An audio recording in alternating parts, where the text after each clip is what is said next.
What would you think if there was an immortal being who appeared on the peaks of the Himalayas to masters of all ages and was shrouded in an aura of mystery? In today's video, we'll reveal the extraordinary story of Mahavatar Babaji, a man who, according to tradition, spent centuries guiding humanity on the path to enlightenment. From tales of being kidnapped and liberated at a young age, to meeting disciples destined to carry his message around the world, his story is incredible and continues to inspire thousands of spiritual seekers.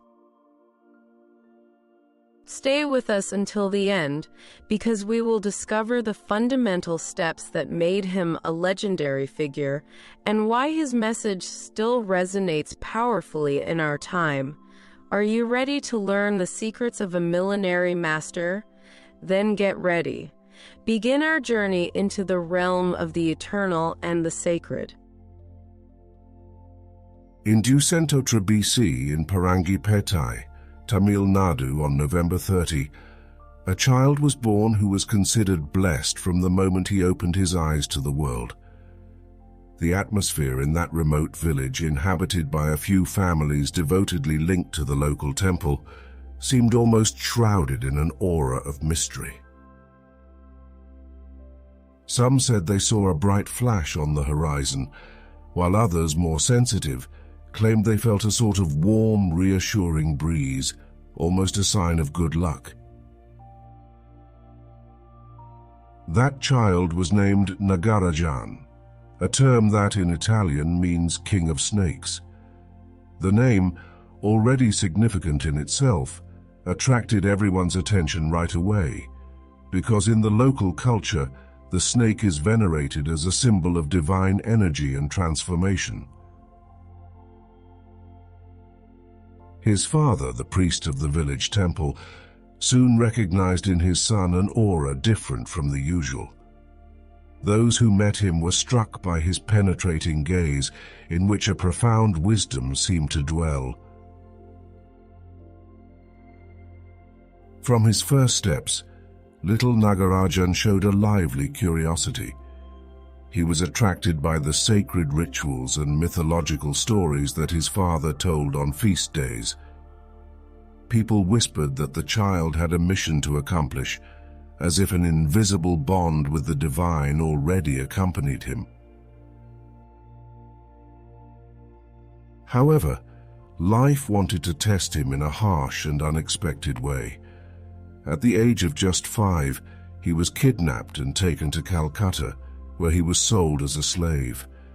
In a city teeming with people and contrasts, light years away from the tranquility of home, Nagarajan experienced the pain and loneliness of no longer having a family point of reference.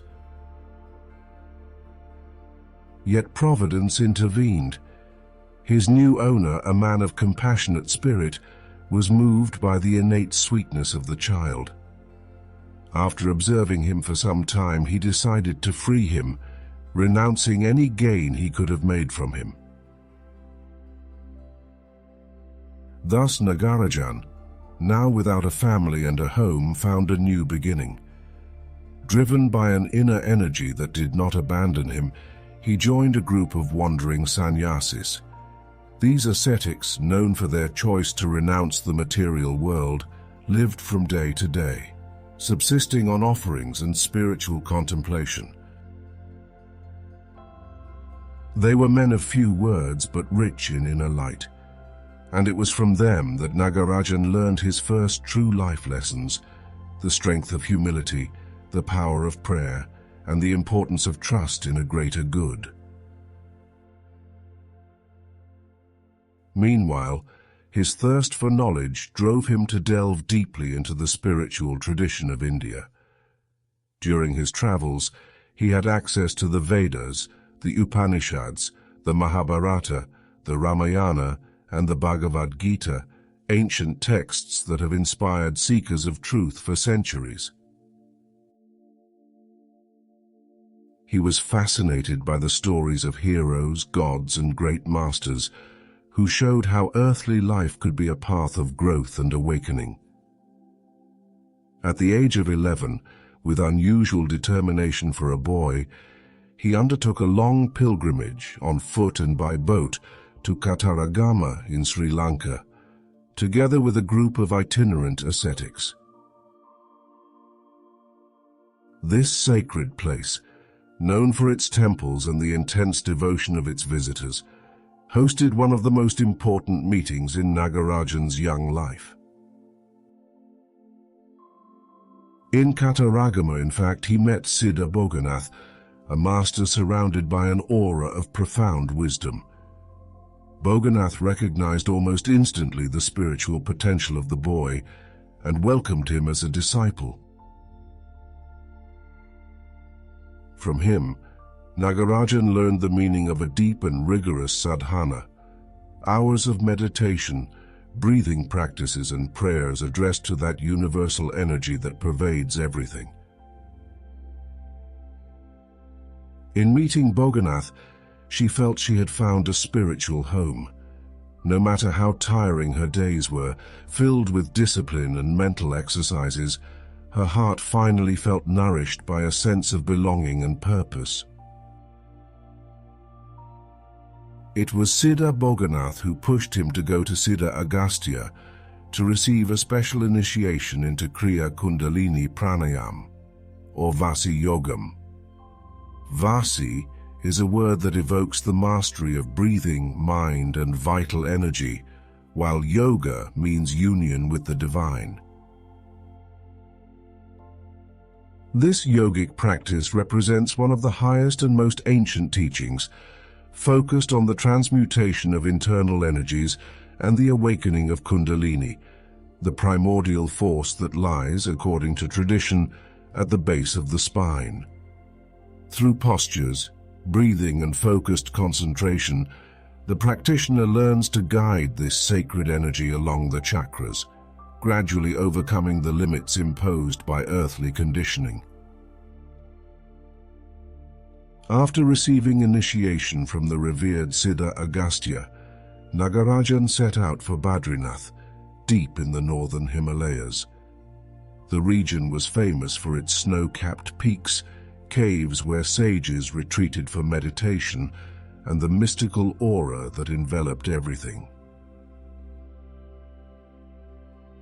Here, in contact with the wildest nature and the magnificence of the mountains, he spent 18 months of intense discipline.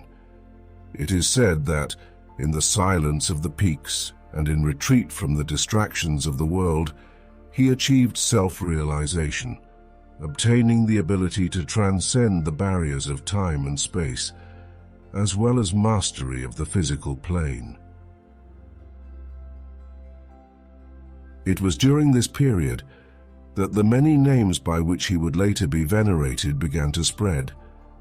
Mahavatar Babaji, Mahamuni, Triambaka Baba, Shiva Baba, Badwa Baba.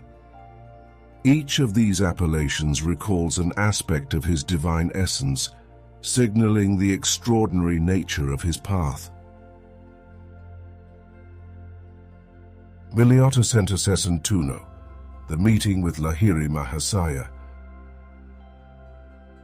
In Millennia Tuno, on the lonely paths of the Himalayas, Lahiri Mahasaya, a man who, despite his job as an accountant for the British government, had a burning passion for inner inquiry, heard a voice calling him incessantly. Intrigued and slightly intimidated, he followed that call until he found himself in front of a man with a youthful appearance, and at the same time imbued with an ancient aura. It was Babaji. Although he had been on this earth for more than 2,000 years, he showed the features of a 25-year-old. At that moment, Lahiri understood that he had met someone extraordinary.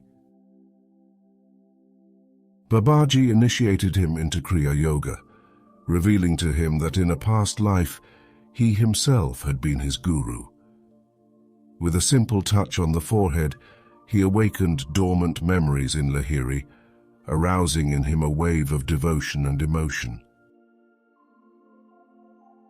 Babaji charged him with spreading this powerful method of realization throughout the world, explaining that his mission was to bring even ordinary men closer to the sacred.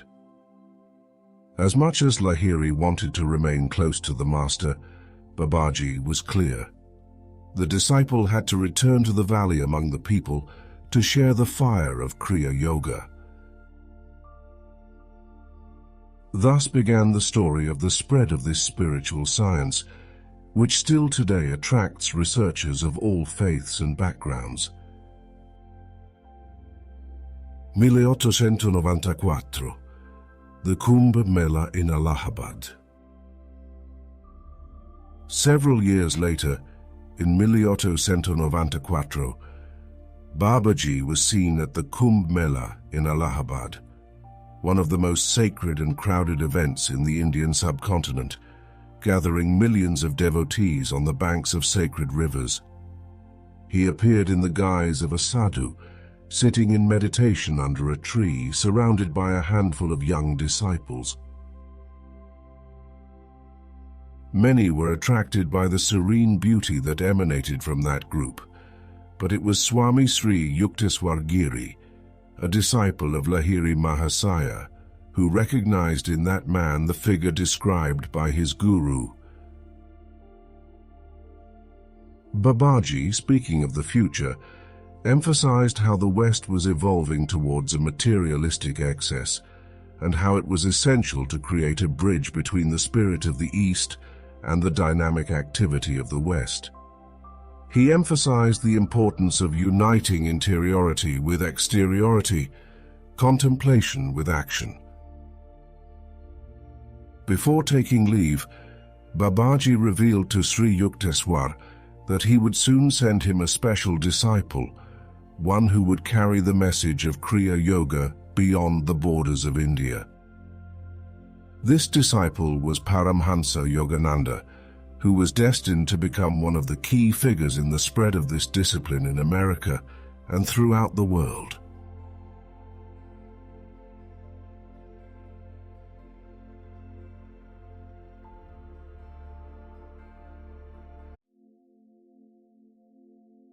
Millenovecentoventi, the apparition to Yogananda. Just as announced in Millenovecentoventi, Babaji appeared in Calcutta, knocking on Yogananda's door. He introduced himself as the great Mahavatar Babaji, of whom the young monk had already heard. The goal was clear. You must go to America to spread Kriya Yoga. Do not be afraid, you will be protected by divine power. I have chosen you to carry forward this message. Yogananda, aware of the challenge that lay ahead, accepted the call and journeyed to the West. There he would spend more than 30 years spreading the teachings of Kriya Yoga and, as Babaji had foreseen, touching the hearts of thousands with his work. In his talks and writings, Yogananda often spoke of Babaji and his sister Mataji, describing her as an equally radiant figure, a woman who had achieved enlightenment. In one of their meetings, Babaji confided in Mataji he was contemplating the possibility of leaving his physical body. Mataji's supplication.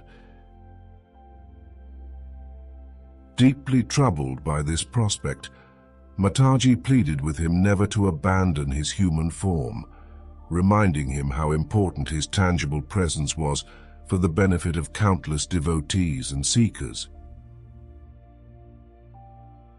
Babaji, touched by his sister's love, responded kindly, "So be it.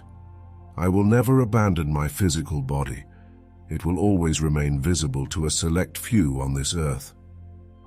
In these words, many saw the confirmation of a divine grace, knowing that a being of such caliber would continue to manifest to guide and encourage those who seek the truth was, and remains, a source of hope and inspiration. 1935, the apparition to Swami Kebalananda. In 1935, Swami Kebalananda, a disciple of Lahiri and Yogananda's Sanskrit teacher, was on a pilgrimage in the mountains of northern India. Caught in a sudden storm, he sought shelter in a dark cave. As the winds howled outside, Babaji appeared in the shadows of the cave, radiant and filled with palpable energy. He imparted valuable teachings to him for progress on the spiritual path, revealing to him that he could not meet Yogananda at that juncture, but that he would surely meet him at a more propitious time.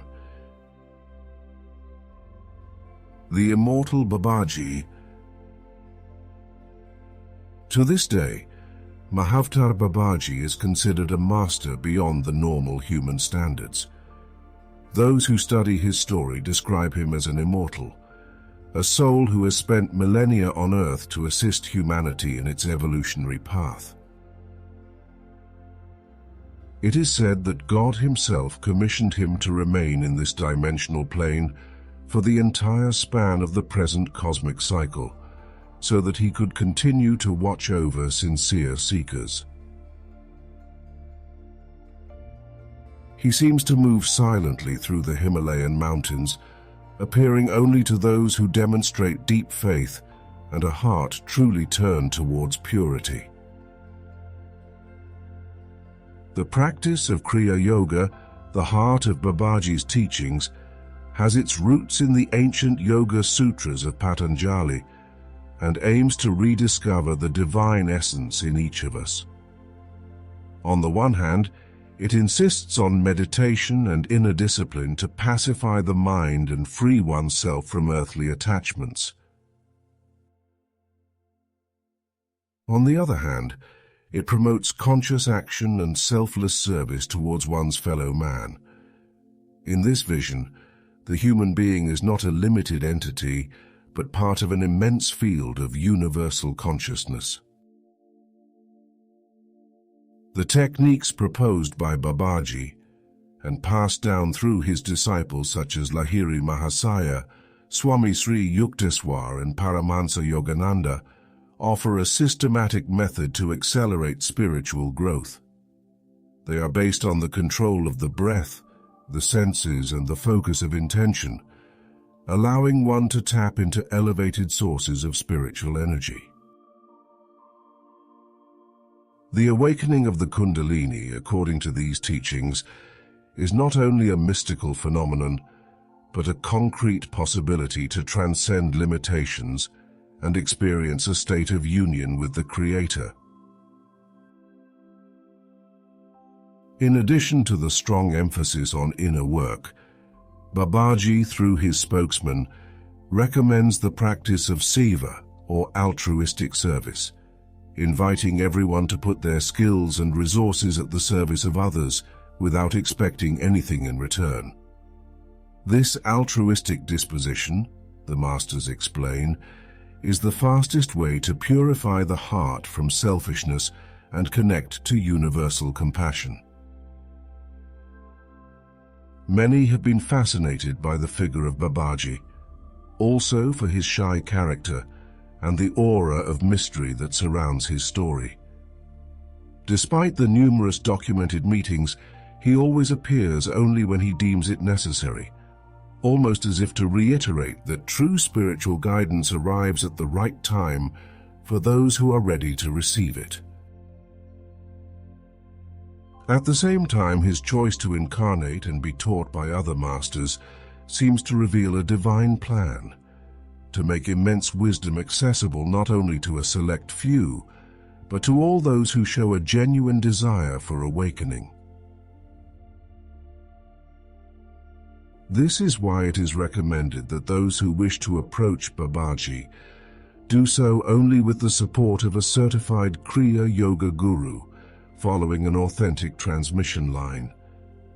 In an age where there is so much information and pseudo-teachings, it is essential to be able to count on a safe guide who preserves the purity and depth of these ancient methods.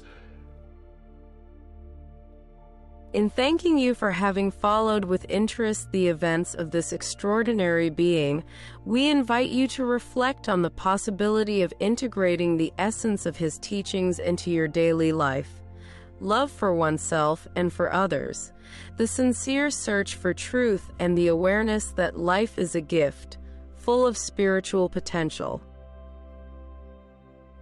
If you feel inspired by these stories and want to continue supporting our outreach, please subscribe and stay in touch. Every little encouragement helps us bring to light new narratives and insights into the world's great masters and spiritual traditions. May the presence of Mahavatar Babaji and the energy of the Himalayas accompany you on your path, lighting the fire of inner awakening in you. Remember that beyond forms and eras, wisdom is always accessible to those who seek it with humility and determination. We wish you to continue your journey with renewed inspiration, in the certainty that each step, if taken with devotion, will lead you closer to the truth and peace of the heart. Therefore, good continuation, and may the grace of all the masters illuminate your every choice.